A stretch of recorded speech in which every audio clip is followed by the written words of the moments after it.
विभागले गरेको टेन्डरमा आफूलाई नियतवश मुछिएको राष्ट्रिय परिचय पत्र सम्बन्धी विवादमा पूर्व गृहमन्त्री एवं राष्ट्रपा सभापति रवि लामिछानेको टिप्पणी। काठमाडौँको हितमा काम नगर्ने भए सिंहदरबार अर्को पालिकामा सार्नुहोस् भन्दै काठमाडौँ महानगरपालिकाका मेयर बालेन शाहले दिए संघीय सरकारलाई चुनौती। 10 दिनभित्र प्रधान न्यायाधीश नियुक्तिको प्रक्रिया थाल्न प्रधानमन्त्री प्रचण्डलाई नेपाल बारको दबाव। प्रधान न्यायाधीश नियुक्तिको बाटो खोल्ने प्रधानमन्त्रीको आश्वासन। प्रधान न्यायाधीश बन्न नदिन ठुलै शक्ति लागेको प्रधानमन्त्री प्रचण्डको दाबी। संसद विघटनको मुद्दामाथि चर्चा। 3 मन्त्री र 1 राज्य मन्त्री आफूहरूले पाउने। नेपाली कांग्रेसको शेखर कोइराला र गगन थापाको पक्षको ब्रिफिङ। गोविन्दराज जोशीका छोराको दाबी। तनहुँ 1 मा स्वर्णिमको नाममा कांग्रेस नै गोविन्द भट्टराईलाई हराउन खोज्दैछ। नेपाल विश्वविद्यालय विधेयक 2079 पारित गर्नुपर्ने शिक्षा मन्त्री अशोक कुमार राईको भनाई। ज्येष्ठ कलाकारहरूको सम्मानका लागि राज्यले रणनीतिक योजना बनाउने राज्य मन्त्री सुशीला शिरपाली ठकुरीको टिप्पणी। 126 जनामा कोरोना भाइरसको संक्रमण पुष्टि। काठमाडौँ उपत्यकामा 12 जना आइसियुमा। जहाज नै चार्टर गरेर नेपाल घुम्न आए 181 चिनिया पर्यटक। विमानस्थलमा मन्त्रीले गरे स्वागत। नेपाल उद्योग वाणिज्य महासंघको वरिष्ठ उपाध्यक्ष पदका लागि पुनः निर्वाचन हुँदै। 20 का जात्रामा हात नभएको लिङ्गो उठाइयो। भक्तपुरको मध्यपुर थिमीमा बिस्केट जात्राका लागि 4 दिन सार्वजनिक बिदाको घोषणा। धनगढीमा 1 वृद्धको पेटमा बोतल भेटियो। ट्रान्सफर रोक्ने निर्णयबाट पछाडि हट्यो त्रिभुवन विश्वविद्यालय। ब्यागेज ह्यान्डलिङ गर्ने नेवानीका कर्मचारीलाई दिन थालियो गोजीरहित पोसाक। गाई भैँसीमा फैलँदै लम्पी स्किन। भुसुना किर्ना र लामखुट्टेको टोकाइबाट जोगाउन आग्रह। म सानो कलाकार हुँ, ठुलो बन्ने रहर छैन भन्दै कलाकार केदार घिमिरे माग्ने बुढाको भनाई। 2079 सालको अन्तिम कारोबारको दिन शेयर बजार घटेर बन्द। नेप्सी 29.07 अङ्कले गिरावट हुँदा 1934.47 अङ्कमा बन्द भयो।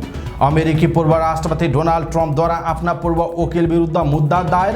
बङ्गलादेशमा कोरोना महामारी र भू राजनीतिक जोखिमका बावजुद पनि गरिबी घट्यो। चीनले ताइवानमा गरेको सैन्य अभ्यासको जर्मनीद्वारा आलोचना।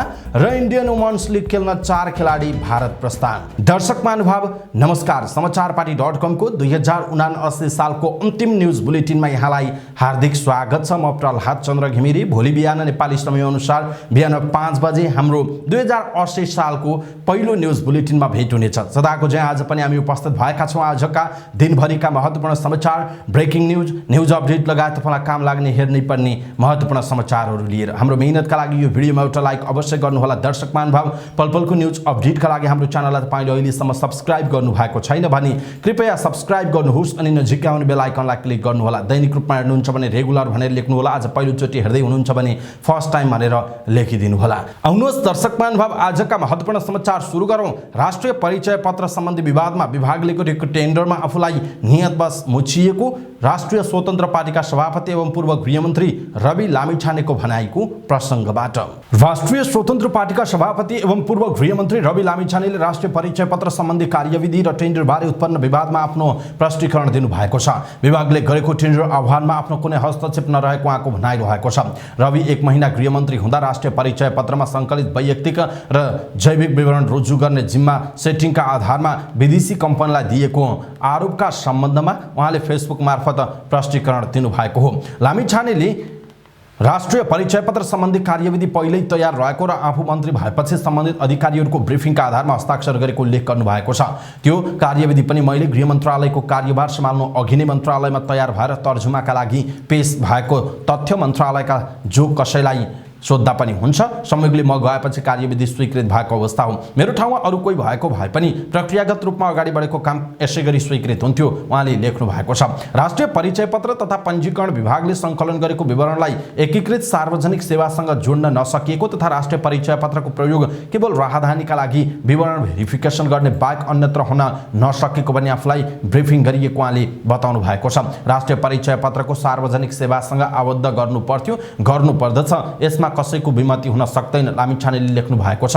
मलाई गरिएको ब्रिफिङ अनुसार सही प्रयोजनका लागि नागरिकको विवरण प्रमाणीकरण एवं अन्तर्प्रणाली आबद्धता सम्बन्धी कार्यविधि 2079 स्वीकृत गरिएको हो। प्रचलित कानुनले विभागीय मन्त्रीलाई दिएको अधिकार बमोजिमुक्त कार्यविधि स्वीकृत गरिएको उहाँले बताउनु भएको छ। 7 दिनको म्याद राखेर बोलपत्र आह्वान गरिनु खरिद ऐन र नियमावलीसँग नमिलेको तर यसमा आफू जिम्मेवार नरहेको लामिछानेको तर्क छ।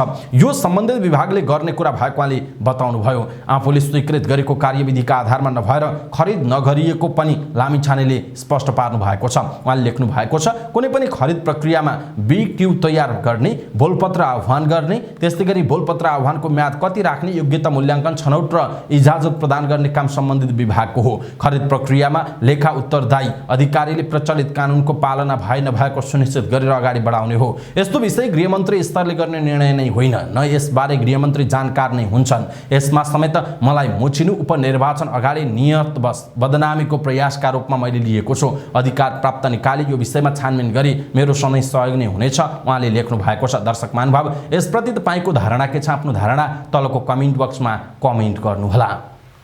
काठमाडौँ महानगरपालिकाका मेयर बालेन शाहले सिंहदरबारलाई अर्को पालिकामा सार्न चुनौती दिनुभएको छ। फेसबुकमा फेरि चर्को स्टाटस लेख्दै उहाँले यस्तो चेतावनी दिनुभयो। बालेनले काठमाडौँको हितमा काम नगर्ने भई सिंहदरबार अर्को पालिकामा सार्दा काठमाडौँवासीलाई आपत्ति नहुने बताउनुभयो। हामी काठमाडौँवासीलाई कुनै आपत्ति छैन, चाहे सिंहदरबार सार्नुस् कि राजधानी सार्नुस्, हामीलाई हाम्रो सम्पदा, संस्कृति, कला, सभ्यता चाहिन्छ, राजनीति होइन। महानगरपालिकालाई विभिन्न मन्त्रालयहरूले असहयोग गरेको भन्दै बालेनले केन्द्र सरकारसँग पैँठे जोरी खेलिरहनु भएको छ। उहाँले सिंहदरबार, शीतल निवास र बालुवाटारको फोहोर नउठाउन समेत निर्देशन दिएपछि समस्या चुलिएको छ। नेपाल बार एसोसिएसन र सर्वोच्च अदालत बार एसोसिएसन सहित कानुन व्यवसायीहरूले प्रधान न्यायाधीश नियुक्ति गर्न प्रधानमन्त्री पुष्पकमल दाहाल प्रचण्डलाई दबाब दिएका छन्। बिहीबार प्रधानमन्त्रीको सरकारी निवास बालुवाटारमा प्रधानमन्त्री दाहाललाई भेटेर ध्यानाकर्षण गराउँदै सर्वोच्च अदालतको प्रधान न्यायाधीश नियुक्तिको प्रक्रिया थाल्न दबाब दिएका हुन्। प्रधानमन्त्रीको भेटपछि सञ्चारकर्मीहरूसँग कुराकानी गर्दै नेपाल बार एसोसिएसनका अध्यक्ष गोपालकृष्ण घिमिरेले प्रधान न्यायाधीश नियुक्त हुन नसक्दा न्यायपालिकाको साह गिरेको आफूले महसुस गरेको बताउनुभयो। उहाँले करिब 14 महिना कायम मुकायम प्रधान न्यायाधीशबाट नै सर्वोच्च अदालत सञ्चालन गर्दा न्याय सम्पादनमा कठिनाई भइरहेको बताउनुभयो। उहाँले प्रधानमन्त्री संवैधानिक परिषदको अध्यक्ष भएकाले यसमा पहल कदमी लिन ध्यानाकर्षण गराएको बताउनुभयो। उहाँले प्रधानमन्त्रीले प्रधान न्यायाधीश नियुक्तिका लागि आफूले पहल गरिरहेको र चाँडै ठोस निष्कर्षमा पुग्ने प्रतिबद्धता दिएको बताउनुभयो। प्रधान न्यायाधीश नियुक्तिको प्रक्रिया 10 दिनभित्र सुरु नभए नेपाल बार आन्दोलन गर्न बाध्य हुने चेतावनी दिनुभयो। उहाँले प्रधानमन्त्रीसँगको भेटमा अदालतको पेशी व्यवस्थापन अटोमेसनको माध्यमबाट हुनुपर्ने र त्यसका लागि बजेट व्यवस्थापनको माग गरेको पनि बताउनुभयो। यसैबीच तत्काल प्रधान न्यायाधीश नियुक्तिको प्रक्रिया अगाडि बढाउन अल्टिमेटम दिन बालुवाटार गएका नेपाल बार र सर्वोच्च बारका पदाधिकारीहरूसँग प्रधानमन्त्री पुष्पकमल दाहाल प्रचण्डले संसद विघटनको बेलाको मुद्दाको प्रसङ्ग झिक्दै एमाले अध्यक्ष केपी शर्मा ओलीलाई दोष दिएर फर्काउनु भएको छ। नेपाल बार र सर्वोच्च बारका पदाधिकारी सहित वरिष्ठ अधिवक्ताहरू प्रधानमन्त्री निवास बालुवाटार पुगेका थिए। तत्काल संवैधानिक परिषद बैठक बोलाएर प्रधान न्यायाधीश सिफारिस गर्न उनीहरूले लिखित आग्रह गरेका छन्। बार प्रतिनिधिहरूसँग प्रधानमन्त्रीले संसद विघटन विरुद्धको मुद्दामा हालका कायम मुकायम प्रधान न्यायाधीश हरिकृष्ण कार्कीले आफूहरूलाई अप्रत्यक्ष सघाएको संकेत गर्दै आफू तत्काल नियुक्ति प्रक्रिया अगाडि बढाउन तयार रहेको बताउनुभयो। उहाँले कार्कीलाई रोक्न ठुलै शक्ति लागेको बताउनु भएको छ। प्रधानमन्त्रीलाई भेटेर बाहिरिनु भएका वरिष्ठ अधिवक्ता तथा बारका पूर्व अध्यक्ष विश्वकान्त मैनालीले भन्नुभएको छ, उहाँले नाम त लिनु भएन, तर केपी ओलीजी हरिकृष्ण कार्कीजीसँग पोजिटिभ नभएको आशय व्यक्त गर्नुभयो, उहाँको भनाइरहेको छ। नेपाली कांग्रेसको संस्थापन इतरका नेता डाक्टर शेखर कोइराला र पार्टी महामन्त्री गगन थापाले आफ्नो पक्षले 3 मन्त्री र 1 राज्यमन्त्री पाउने जानकारी गराउनु भएको छ। शेखरको सम्पर्क कार्यालय बालुवाटारमा आफ्नो समूहका सांसदहरूको छलफलमा नेता द्वयले 4 जना मन्त्री हुने जानकारी गराउनु भएको हो। छलफलमा उपनिर्वाचनका विषयमा महामन्त्री थापाले जानकारी गराउनु भयो। आफ्नो तर्फबाट मन्त्रीमा पठाउने व्यक्तिका विषयमा छलफल भएको थिएन। संस्थापन इतरबाट मन्त्री हुनेको नाम केही दिनमा टुङ्ग्याउने जिम्मेवारी पदाधिकारीलाई दिएको गौतमले बताउनु भयो। मन्त्रीका आकांक्षीहरूलाई आलोपालो पठाउने विषयमा पनि छलफल भएको थियो। बैठकमा व्यक्तिका बारेमा छलफल नभएको आचार्यले बताउनु भयो। आचार्यले आफू मन्त्री परिषदमा जाने निश्चित रहेको बताउनु भयो। उपनिर्वाचनमा 2 क्षेत्र कांग्रेसले जित्नै पर्ने बताउँदै आफ्नो तर्फबाट क्षेत्रबाट खटिन सांसदहरूलाई शेखर र गगनले निर्देशन दिनुभएको छ। नेपाली कांग्रेसका पूर्व सहमहामन्त्री गोविन्दराज जोशीका छोरा दीपकराज जोशीले नेपाली कांग्रेस नेतृत्व साँच्चै दाजु भाउजू देवर र उनका आसेपासेबाट माथि उठ्न नसकेको टिप्पणी गर्नुभएको छ। कांग्रेस अहिले बीपीको पार्टी नभएर व्यापारी घरानाका नवसामन्तीहरूको पार्टी भएको उहाँको आरोप छ। पार्टीभित्रकाहरूका व्यक्तिगत अहंकार र व्यक्तिगत स्वार्थका लागि वैशाख 10 को उपनिर्वाचनमा स्वर्णिम वाग्लेलाई हराउने नाममा भट्टराईलाई नै बलिको बोको बनाउने तयारी गरेको उल्लेख गर्नुभएको छ। उहाँले पार्टी सभापति शेरबहादुर देउवा, महामन्त्री गगन थापा, अर्जुन नरसिंह केसी, मोहन बस्नेत लगायतले कुरा गरे पनि व्यक्तिगत स्वार्थभन्दा माथि उठेर पार्टीलाई ढिक्का बनाउन सहमत नआएको उहाँको दाबी रहेको छ। बुधबार नेता जोशीले कांग्रेससँग सहकार्यका लागि भएको संवाद अन्त्य भएको घोषणा गर्नुभएको थियो। देउवाले केन्द्रीय सदस्यको मात्रै प्रस्ताव गरेपछि जोशी समूहले आफ्नो समूहलाई सम्मानजनक भूमिका नदिने देखेपछि सहकार्य हुन नसक्ने निष्कर्ष निकालेको थियो। कांग्रेसले वैशाखमा हुने उपनिर्वाचनमा लक्षित गरेर जोशीको कारबाही फुकुवा गरेको थियो। तनहुँ 1 मा हुने उपनिर्वाचनमा कांग्रेसबाट गोविन्द भट्टराई, राष्ट्रिय स्वतन्त्र पार्टीबाट स्वर्णिम वाग्ले र एमालेबाट सर्वेन्द्र खनाल प्रतिस्पर्धामा रहनु भएको छ।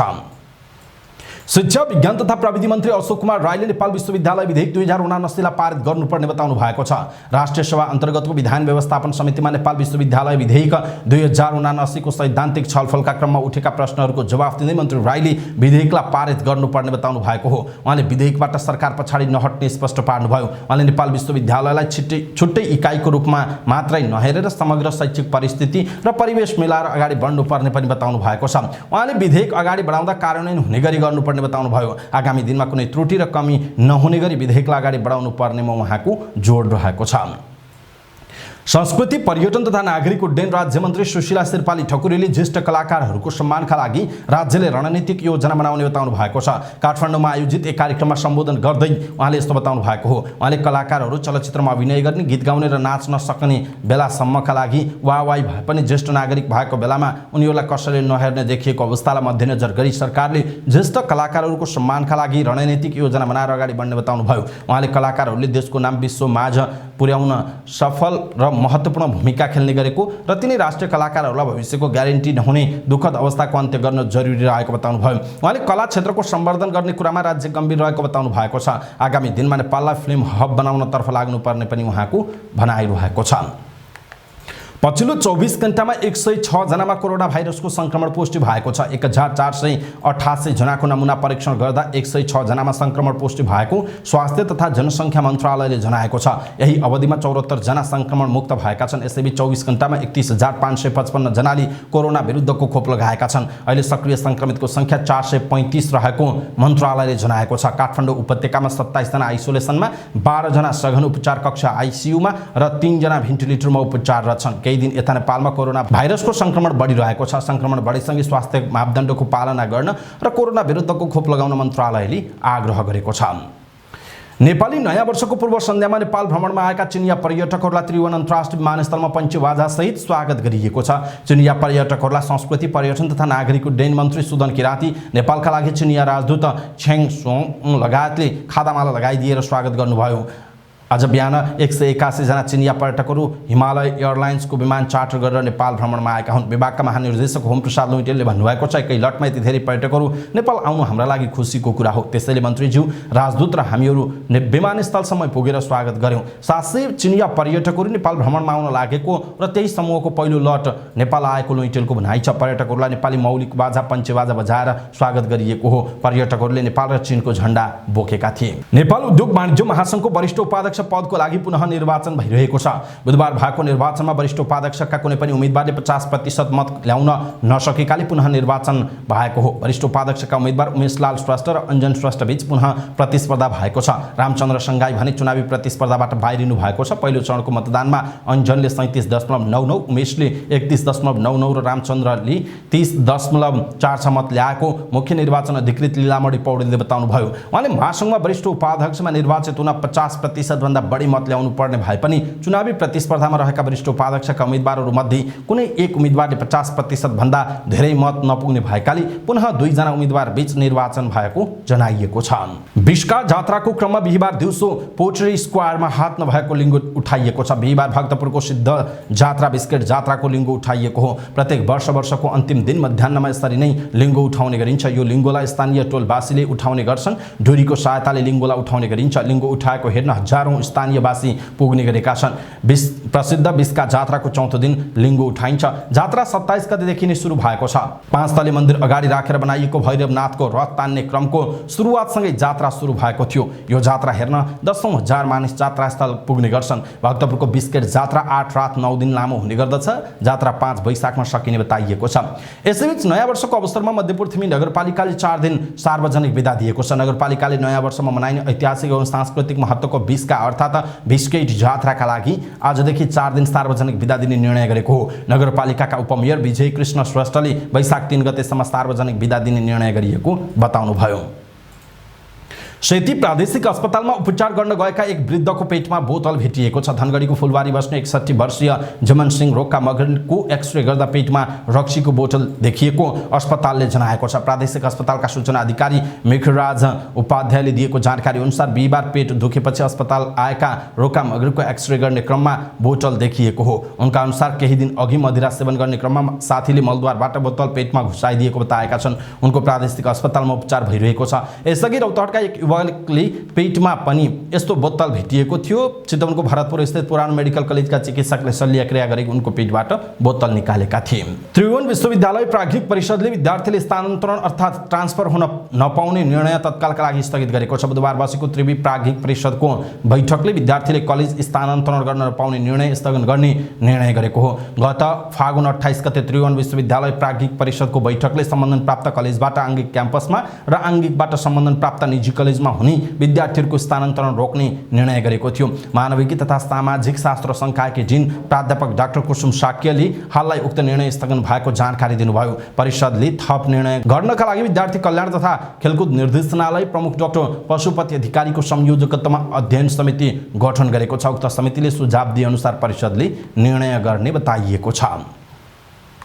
ब्यागेज ह्यान्डलिङमा खटिने नेपाल एयरलाइन्सका कर्मचारीलाई गोजीरहित पोसाक दिन थालिएको छ। नेपाल वायु सेवा निगमले बिहिबार यसबारेमा जानकारी गराएको हो। यात्रुको चेक्ड ब्यागेज फुट्ने र चोरी हुने घटनाबारे यात्रुका गुनासा बढेसँगै नेपाल एयरलाइन्सले ब्यागेज ह्यान्डलिङ सेवा सुधारमा यस्तो कदम चालिएको बताएको छ। निगमका अनुसार अब एयरपोर्टमा कार्यरत कर्मचारीका लागि गोजीरहित पोसाकको व्यवस्था गरिएको छ। निगमका अनुसार अब ब्यागेज ओसार प्रसार गर्ने ट्रलीमा बार र चेन लगाइएको छ। वर्षाको पानीले ब्यागेज भिज्नबाट बचाउन ब्यागेज ट्रलीमा छाना लगाइएको समेत निगमले जनाएको छ। अब ब्यागेजको सुरक्षामा छुट्टै कर्मचारी समेत खटाउन थालिएको छ। ब्यागेज सम्बन्धी गुनासो सुनवाईका लागि विमानस्थल स्थित ब्यागेज ह्यान्डलिङ युनिटलाई 24 घण्टा क्रियाशील गराइएको छ।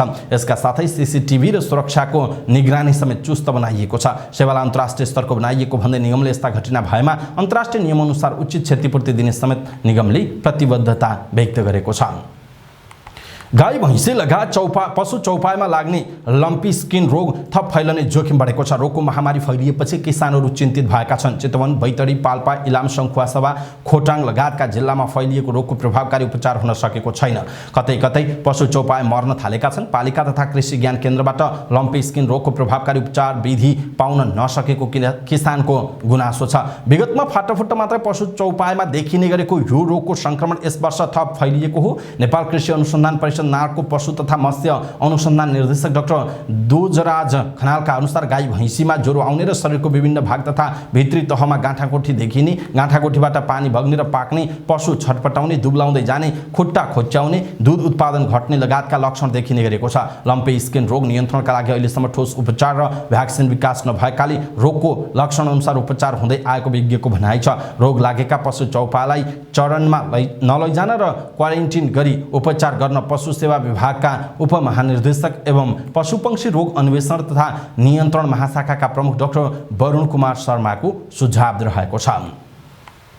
अभिनेता केदार घिमिरे माग्ने बुढाले वर्ष 2079 सालको वर्ष अभिनेताको अवार्ड प्राप्त गर्नुभएको छ। बुधबार काठमाडौँमा बक्स अफिस इन्टरनेसनल ग्रुपले अभिनेता घिमिरेलाई वर्ष अभिनेताको अवार्ड प्रदान गरेको हो। अवार्ड प्राप्त गरेपछि सञ्चारकर्मीहरूसँग कुराकानी गर्दै अभिनेता घिमिरेले आफू सानो कलाकार भएको र सानै भएर बाँच्ने रहर रहेको बताउनुभयो। अनि आफू अहिलेको स्थानसम्म आइपुग्नुमा दर्शकहरूको साथ र माया रहेको भन्दै आफूमा घमण्ड आउन नदिने प्रतिबद्धता व्यक्त गर्नुभयो। उहाँले कोरोनाको संक्रमणका साथै आर्थिक अवस्था कमजोर हुने स्थिति बढिरहेको भए पनि आत्मबलले त्यसलाई परास्त गर्न सकिने बताउनु भएको छ। कार्यक्रममा चलचित्र निर्माता संघका अध्यक्ष नवल खड्काले चलचित्र क्षेत्रका लागि 2079 वर्ष सुखद रहेको बताउनुभयो। उहाँले 2079 मा 10 वटा चलचित्रहरूले मुनाफा कमाउनु खुसीको कुरा भएको बताउनु भएको हो।